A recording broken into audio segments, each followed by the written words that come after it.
Hello everyone, welcome to the लीगम फ्रीगम study with me. आज हम इस वीडियो में कवर करेंगे आगे के सेक्शन ऑफ CRPC 1973। हम चैप्टर सेकंड कर रहे थे, उसमें मैं आपके साथ सेक्शन 6 से 10 तक ऑलरेडी डिस्कस कर चुकी हूँ। अब मैं आगे प्रोसीड करूँगी सेक्शन 11 एंड 12। मैं चैप्टर सेकंड में सारे ही सेक्शंस पर वीडियो लाऊंगी क्योंकि ये सारे ही sections for the examination point of view काफ़ी इम्पॉर्टेंट हैं। तो let us discuss section 11। But before discussing section 11 मैं आपको कुछ बताना चाहती हूँ। मैंने ये चीज़ नोटिस की है कि कुछ लोग वीडियो को टोटली हिंदी में भी चाहते हैं, तो मैं पहले इंग्लिश पढ़ूंगी उसकी, फिर हिंदी भी समझाऊंगी और फिर आपको अपनी लैंग्वेज में भी समझाऊंगी। शायद ये वीडियो थोड़ा लेंदी हो जाए, बट आई नो और आई होप ये आपके लिए ज़रूर बेनिफिशियल रहेगा। So let's proceed. तो section 11 of CRPC 1973 is courts of judicial magistrate. Now Section 11, subsection 1. In every district, not being a metropolitan area, there shall be established as many courts of judicial magistrates of the first class and of the second class, and at such places as the state government may, after consultation with the High Court, by notification specify. Okay, now मैं आपको ये हिंदी में पढ़ के बताऊँगी। प्रत्येक जिले में जो महानगर क्षेत्र नहीं है, प्रथम वर्ग और द्वितीय वर्ग न्यायिक मजिस्ट्रेटों के इतने न्यायालय ऐसे स्थानों में स्थापित किए जाएंगे जितने और जो राज्य सरकार उच्च न्यायालय से परामर्श के पश्चात अधिसूचना द्वारा विनिर्दिष्ट करें।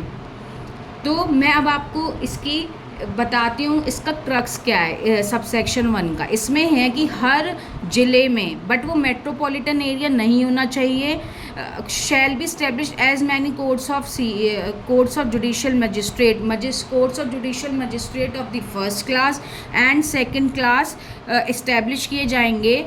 स्टेट गवर्नमेंट इस्टेब्लिश करेगी after consulting the high court. तो आई होप ये सबसेक्शन 1 आपको समझ में आ गया होगा। बट इसमें एक प्रोविजन भी है, provided that the state government may after consultation with the high court established for any local area one or more special courts of judicial magistrates of the first class or of the second class to try any particular case or particular class of cases, and where any special court is established, no other court of magistrate in the local area shall have jurisdiction to try any case or class of cases for the trial of which such special court of judicial magistrate has been established। जो मैं पढ़ रही हूँ आप on screen देख सकते हैं।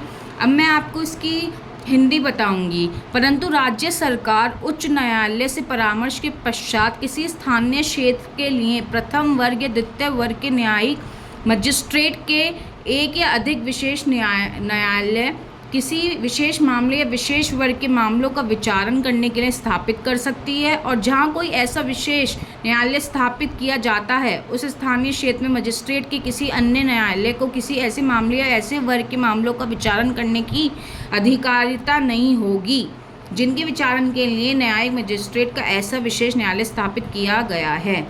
इसमें कहा गया है कि अगर स्टेट गवर्नमेंट इस्टेब्लिश करती है court of judicial magistrate of first class और second class with the consultation of the high court for कोई भी लोकल एरिया के लिए, तो वहाँ पे वो एक या उससे ज़्यादा special courts of judicial magistrate भी फर्स्ट क्लास और सेकंड क्लास के जो है इस्टेब्लिश कर सकती है। बट उसको किससे कंसल्ट करना पड़ेगा? हाई कोर्ट से। ठीक है।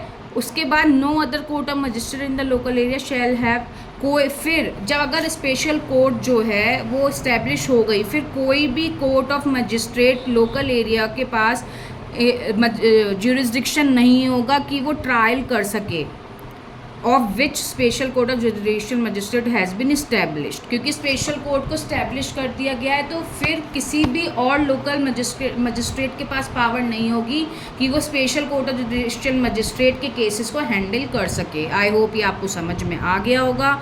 नहीं आया है तो मैं फिर से समझाऊंगी, प्लीज़ कमेंट कीजिए।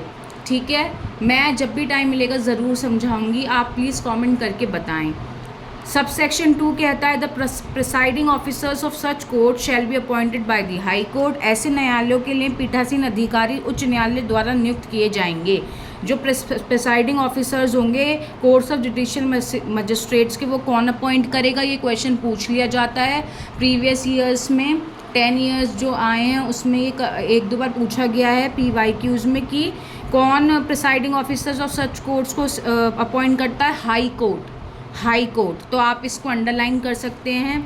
नाउ सबसेक्शन 3 क्या कहता है, the high court may whenever it appears to it to be expedient or necessary confer the powers of the judicial magistrate of the first class or of the second class on any member of the judicial service of the state functioning as a जज in a civil court. उच्च न्यायालय जब कभी उसे ये समीचीन या आवश्यक प्रतीक हो, मतलब जब हाई कोर्ट को ये लगे या उसको ये आवश्यक लगे कि किसी सिविल न्यायाधीश को राज्य की सेवा के लिए रखना चाहिए, तो वो क्या कर सकता है, CJM फर्स्ट क्लास और CJM सेकंड क्लास को वहाँ की जगह उस जज जो उस डिस्ट्रिक्ट में जज है उसके जगह CJM फर्स्ट और CJM सेकंड की जगह उस जज को रख सकता है, क्योंकि उस जज का ज्यूरिसडिक्शन वहीं लाए करता है।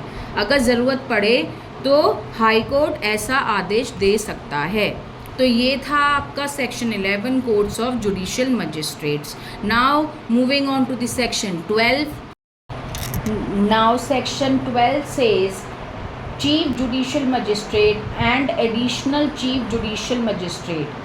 Subsection 1 of 12 says in every district not being a metropolitan area, the High Court shall appoint a judicial magistrate of the first class to be the chief judicial magistrate. उच्च न्यायालय प्रत्येक जिले में जो महानगर क्षेत्र नहीं है एक प्रथम वर्ग न्यायिक मजिस्ट्रेट को मुख्य न्यायिक मजिस्ट्रेट नियुक्त करेगा। Now let us see what subsection 2 says. The High Court may appoint any judicial magistrate of the first class to be an additional chief magistrate. Such magistrate shall have all or any of the powers of chief judicial magistrate under this code or under any other law for the time being in the force as the High Court may direct. इसमें क्या कहा गया, उच्च न्यायालय कहते हैं high court को, उच्चतम न्यायालय कहते हैं सुप्रीम कोर्ट को। तो इसमें हाई कोर्ट क्या कहती है, उच्च न्यायालय किसी प्रथम वर्ग न्यायिक मजिस्ट्रेट को अपर मुख्य न्यायिक मजिस्ट्रेट नियुक्त कर सकता है और ऐसे मजिस्ट्रेट को इस संहिता के अधीन या तत्समय प्रवृत्त किसी अन्य विधि के अधीन मुख्य न्यायिक मजिस्ट्रेट की सब या कोई शक्तियाँ जिनका उच्च न्यायालय निर्देश दे होगी। तो ये तो इजी है, मुझे नहीं लगता इसमें कुछ समझाने की ज़रूरत है। सबसेक्शन 3, व्हाट सबसेक्शन 3 सेज, उसका ए पार्ट, सबसेक्शन 3 का A clause. The high court may designate any judicial magistrate of the first class in any sub division as a sub divisional judicial magistrate and relieve him of the responsibility specified in this section as the occasion requires.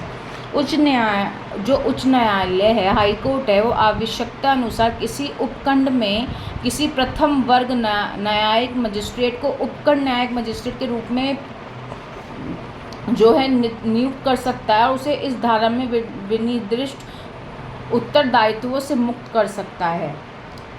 और इसका clause B क्या कहता है, प्रत्येक उपखंड न्यायिक magistrate को मुख्य न्यायिक मजिस्ट्रेट के साधारण नियंत्रण के अधीन रहते हुए उपखंड में अपर मुख्य न्यायिक मजिस्ट्रेट और से भिन्न न्यायिक मजिस्ट्रेटों के काम पर और नियंत्रण की ऐसी शक्तियाँ भी होंगी जैसी उच्च न्यायालय साधारण या विशेष आदेश द्वारा इस निमित्त और वह उनका प्रयोग करेगा। तो इसमें आपसे क्या कह रहा है कि अगर जनरल कंट्रोल हो रहा है CJM का, तो उसके नीचे एवरी सब डिविजनल जुडिशियल मजिस्ट्रेट एक्सरसाइज करेगा, उसके पास पावर्स हैं और किस चीज़ की, सुपरविजन और control over the work of the judicial magistrate. जो जैसे हम अपनी पावर्स को डेलीगेट करते हैं, इसमें भी ऐसा है, जैसे CJM जो है वो किसको अपनी पावर्स जो दे अपनी पावर्स तो वो किसी को नहीं दे सकता, हम अपनी पावर्स तो नहीं दे सकते, बट अपनी रिस्पॉन्सिबिलिटीज़ को डेलीगेट कर सकते हैं। तो वो किसको डेलीगेट कर देगा, सब डिविजनल मजिस्ट्रेट को अपनी पावर्स दे देगा कि आप सुपरवाइज करो, कंट्रोल करो work of the judicial magistrate other than additional chief judicial magistrate in the sub division as the high court में बाय जनरल और special order specify in this behalf. ये सब चीज़ें आपने कॉमन देखी होंगी कि हाई कोर्ट की कंसल्टेशन लेके ही स्टेट गवर्नमेंट जो है स्पेसिफाई कर सकती है। तो इन सब में से जो PYQs मेनली बनते हैं वो यही बनते हैं कि हाई कोर्ट जो है जो हाई कोर्ट है वो किसको अपने आदेश देती है। हाई कोर्ट अपने आदेश देती है स्टेट गवर्नमेंट्स को कि मेरी कंसल्टेशन के बिना आप कोई भी नियम लागू नहीं कर सकते। तो स्टेट गवर्नमेंट जो है वो कंसल्ट करती है हाई कोर्ट से, फिर इन जो भी प्रोविजंस होते हैं उनको लागू कर देती है। तो that's all for section 12। And इसमें एक स्टेट अमेंडमेंट भी आया था उत्तर प्रदेश में, section 12 of the set code after subsection 3 एक क्लॉज ऐड किया गया था जो था सबसेक्शन 4।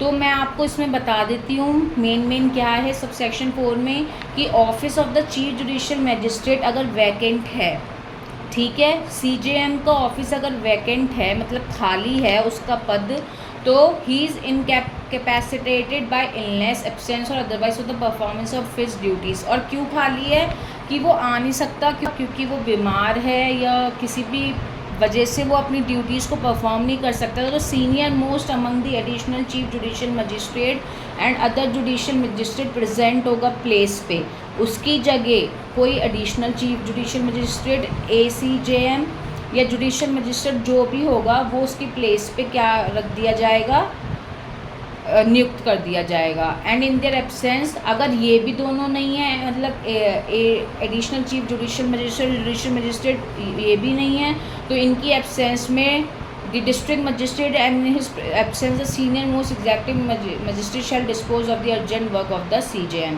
अगर एडिशनल चीफ जुडिशियल मजिस्ट्रेट भी नहीं है तो फिर एग्जीक्यूटिव मजिस्ट्रेट और या डिस्ट्रिक्ट मजिस्ट्रेट को ये वर्क करना पड़ेगा जब तक ये सीट जो है वैकेंट है।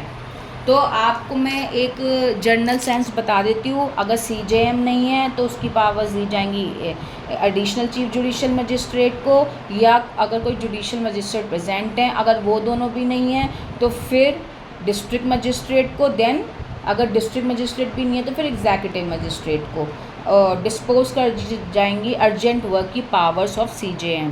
तो आई होप आपको ये क्लॉज समझ में आ गया हो। ये जो है उत्तर प्रदेश में अमेंडमेंट आया था सेक्शन 12 में, हर स्टेट में नहीं, उत्तर प्रदेश में ये क्लॉज ऐड किया गया था। कौन सा clause? Subsection 4, 12 subsection 4। Okay, I hope आपको ये वीडियो अच्छा लगा हो। तो अगर अच्छा लगा हो एंड बेनिफिशियल लगा हो तो please hit the like button, subscribe our video. Thanks for watching and stay tuned for upcoming sections.